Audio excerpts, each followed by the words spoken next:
everyone, my name is Emily and I am one of the student content creators here at the University of Lincoln Student Life channel. And today I wanted to talk to you a little bit about Remembrance Day and Remembrance Sunday. So Remembrance Day always falls on the 11th of November every year, and it's a moment of reflection to look back at the men and women who have fought in the number of wars over the years, and to those who have paid the ultimate sacrifice and lost their lives. Every year on November the 11th there is a 2-minute silence at 11 o'clock. This is to signify the 11th hour on the 11th day of the 11th month that World War I ended. It's also known as Armistice Day.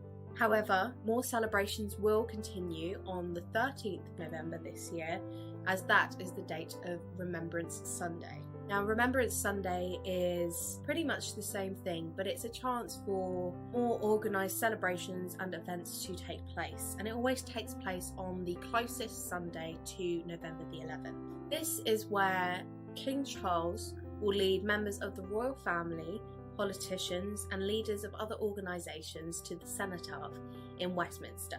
This is the main event of Remembrance Sunday, however there are more local events going on which I will touch on later. As mentioned, King Charles III will lead royal members and other high-ranking officials to the cenotaph where they will lay wreaths. King Charles will lay a wreath on behalf of himself and his wife, Queen Consort Camilla. Prince William will lay a wreath on behalf of himself, his wife, the Princess of Wales, and his 3 children. There will also be a wreath laid by Prime Minister Rishi Sunak, as well as the leader of the opposition, Sir Keir Starmer, and also high-ranking officials and representatives from the Army, the Royal Air Force, and the Royal Navy. And finally, there will also be members of the police, the fire service, the ambulance service, and other important organisations such as the Royal British Legion, who will all lay wreaths alongside the King's wreath at the cenotaph.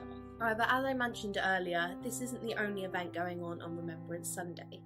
There are much more local events that you can get involved in and go and witness. So if you are in Lincoln over Remembrance Sunday, there is going to be an annual Remembrance Day service at the International Bomber Command Centre in Lincoln. This is where members of serving families, survivors of men and women who have fought in previous wars, as well as retired veterans themselves, will all get together to remember what this day really means, as well as sing songs and think about the friends that they have lost over the years. This is a completely free event, there's no need to pre-book, and it's taking place at 10:30 AM on Sunday. The other thing that we use to commemorate Remembrance Day is a red poppy. Very often you'll see members of the Royal British Legion selling poppies as a sign of remembrance. This is because after World War I, a red poppy was the first flower to bloom in the fields where the atrocities had occurred, and therefore we use the red poppy to symbolise remembrance and those that have lost their lives. So I hope you found this useful,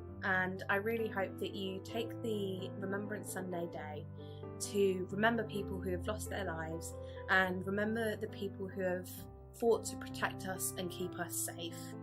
And if nothing else, I hope you wear your poppy.